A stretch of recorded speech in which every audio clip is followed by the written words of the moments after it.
You know, when I first met Em, I wasn't looking for perfection. I wasn't some dreamer with a list of ideal traits in my head. I just wanted someone real. And Em? She was exactly that. Beautiful in her own way. She wasn't one of those stick-thin women you see in magazines. No, she was naturally a bit fuller, curvier maybe, but it suited her. She had this glow about her, like someone who could light up a room with a smile. Our relationship was stable, predictable in the best kind of way. We had our routines, dinner on Sundays at her parents' place, movie nights on Fridays, those lazy weekend mornings where you stay in bed too long just because you can.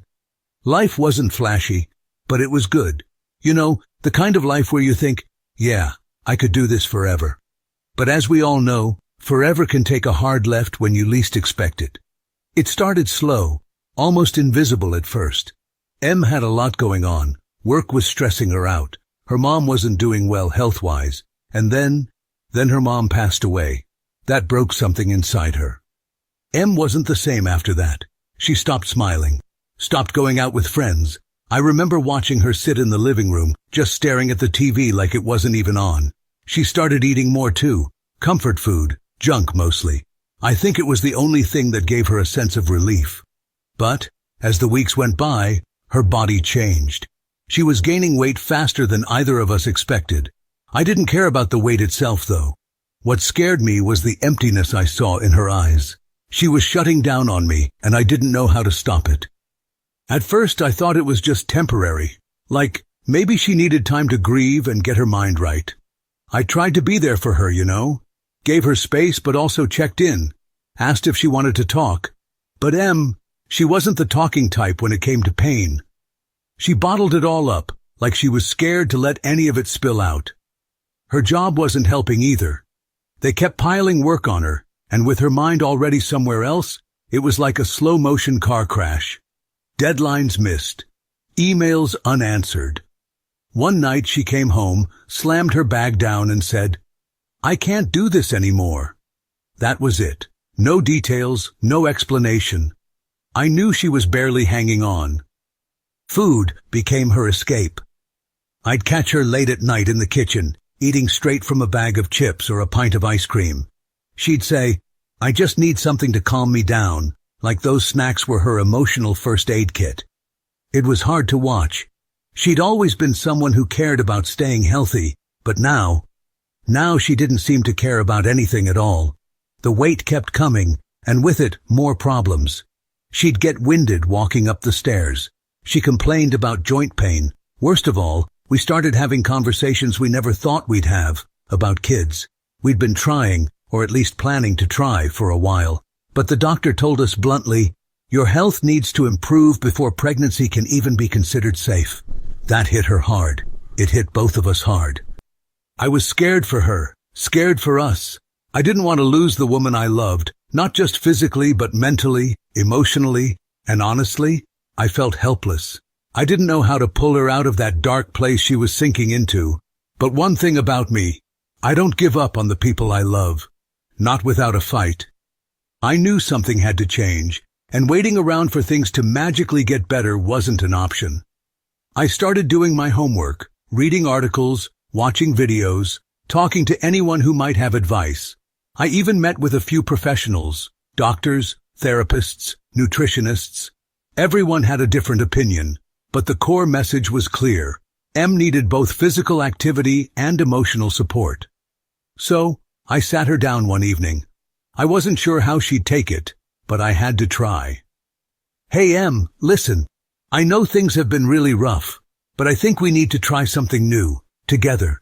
What do you say we start going to the gym, just to move a bit, clear our heads, nothing intense, no pressure?" She gave me that look, half skeptical, half exhausted. "Terry, I can barely get out of bed some days. How do you expect me to go lift weights or run on a treadmill?" "I'm not expecting you to do all that. I'm just saying, let's try.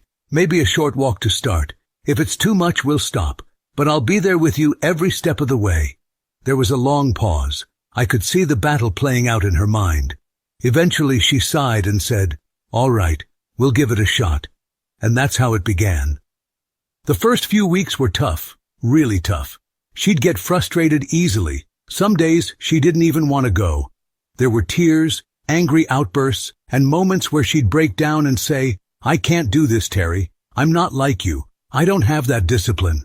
I'd sit next to her and say, "You don't have to be like me. You just have to keep showing up. That's enough." And slowly, very slowly, she started to believe it. I wasn't just her cheerleader. I was in the trenches with her. We'd go for walks, hit the gym, try out different classes. I'd cook with her, making healthier meals but still leaving room for some of her favorite comfort foods. The key was balance, not perfection. And when she had setbacks, because of course she did, I reminded her that it was okay. Life isn't a straight line. Progress looks like a messy, zigzagging road sometimes. The important thing was that we were moving forward, together. Little by little, Em started to change, not just physically, but mentally. She'd come home from a workout and say things like, "I actually feel good today." I hadn't heard her talk like that in months. It was like watching the woman I fell in love with slowly come back to life. But I didn't realize back then that new life she was finding might not include me the way it used to. It was like a switch had flipped. Em started hitting her stride. She wasn't dragging her feet to workouts anymore.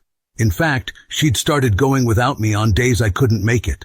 I'd come home and find her buzzing with energy. "I just crushed a spin class today," she'd say. Her face lit up in a way I hadn't seen in ages. It was incredible to see her transform, not just her body, but her entire outlook on life.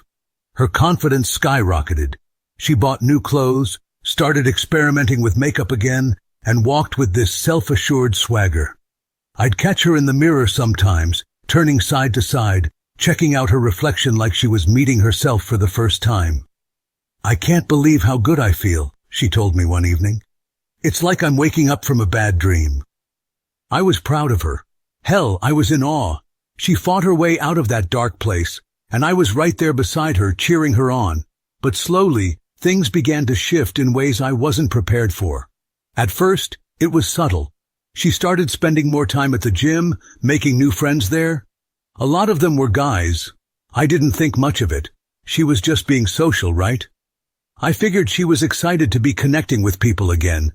She'd mention a gym buddy now and then, but there was always this edge in her tone, like she was holding back details. Then came the parties. She'd get invited out with her new workout crew and come home late, sometimes smelling like a mix of expensive perfume and alcohol. I tried not to read too much into it. "She's just enjoying herself," I told myself. "She's been through hell. She deserves some fun." But the distance between us was growing. We weren't having those quiet, intimate moments anymore. She wasn't asking me to join her at events. It was like I was becoming an afterthought. The real gut punch came one night when I walked into the kitchen and found her scrolling through her phone, giggling at some message. I tried to play it cool. "What's so funny?" "Just something Ryan sent me," she said casually. "Ryan?" I asked, raising an eyebrow. "Yeah, a guy from the gym. He's hilarious." I didn't say anything, but inside, something twisted. I wasn't jealous. I didn't want to be that guy. But I couldn't shake the feeling that I was losing her. The way she lit up talking about other people. It wasn't the same spark she had when she talked to me. And just like that, the doubts crept in. Was I not enough for her anymore? Did she see me as some boring relic of her old life? The version of her that she was desperate to leave behind? I tried to shake it off, but the cracks in our relationship were becoming impossible to ignore. Before you find out what happens next, please subscribe to the channel. I knew something was off, but I didn't want to jump to conclusions. We'd been through so much together. I kept telling myself it was just a phase, that Em was adjusting to this new chapter in her life. But deep down, I knew the woman I fell in love with was slipping away from me. The turning point came during a party we attended together. One of her gym friends had invited us, well, more like invited her, and she dragged me along. I felt out of place the second we walked in. Everyone there was in perfect shape, wearing designer clothes that hugged their toned bodies. Meanwhile, I'm standing there in my usual button-up and jeans, nursing a beer like it's the only thing keeping me grounded. Em was in her element. She moved through the crowd like a social butterfly, laughing, chatting, flipping her hair. I was proud of her, sure, but then I saw it. That moment. She was standing near the bar talking to some guy, tall, muscular, with that too cool for school attitude. I watched as she leaned in, her hand playfully touching his arm. It wasn't just a friendly gesture, it was something more. My stomach dropped. I walked over, trying to keep my cool. "Hey, Em, you good?" She glanced at me like I'd interrupted her. "Yeah, of course. Terry, this is Matt. He's in my boxing class." Matt extended his hand. "Hey, man, heard a lot about you." I shook his hand, forcing a smile. "All good things, I hope." "Oh, definitely," he said, but the smirk on his face made my blood boil. The rest of the night was a blur. I kept my distance, watching from the sidelines as Em floated through the party. She wasn't doing anything blatantly wrong, but the signals were there. I felt like an outsider in her world, like I didn't belong anymore. On the drive home, the tension was thick. I couldn't hold it in any longer. "Em, can we talk?" "About what?" she asked, her voice clipped. "About us. I feel like we're drifting apart. I mean, you're going out all the time, meeting new people. And I get it, you're finding yourself. But I feel like I'm losing you." She sighed, rolling her eyes. "Terry, you're overthinking it. I'm just enjoying life. Why do you have to make it about you?" "It's not about me, it's about us. I miss you, Em. I miss the way things used to be." "Maybe that's the problem," she muttered under her breath, barely loud enough for me to hear. I gripped the steering wheel tighter, my heart pounding. "What's that supposed to mean?" "It means, maybe I need more than what we have right now." Those words hit me like a freight train. I didn't know what to say. For the rest of the ride, we sat in silence. After that night, things only got worse. Em was colder, more distant. She stopped sharing things with me, her thoughts, her feelings. We became like two strangers living under the same roof. I was still fighting for us, still trying to figure out what I was doing wrong, but she was already halfway out the door. And the worst part? I was starting to wonder if she was right. Maybe I wasn't enough anymore. You'd think after all we'd been through, after all the love and history we shared, there'd be a point where we'd hit the brakes, where we'd have a real heart-to-heart talk and try to save what was left. But no.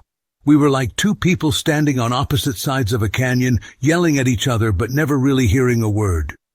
The final blow came one night during another argument. By then, it felt like that was all we did. Argue. I'd try to talk things out, and she'd shut me down with sarcasm or dismissiveness. This time was no different. "Why don't you trust me?" she snapped, crossing her arms like she was ready for a fight. "Em, it's not about trust. It's about respect. You don't even talk to me anymore. You're always out, and when you're here, it's like you'd rather be anywhere else."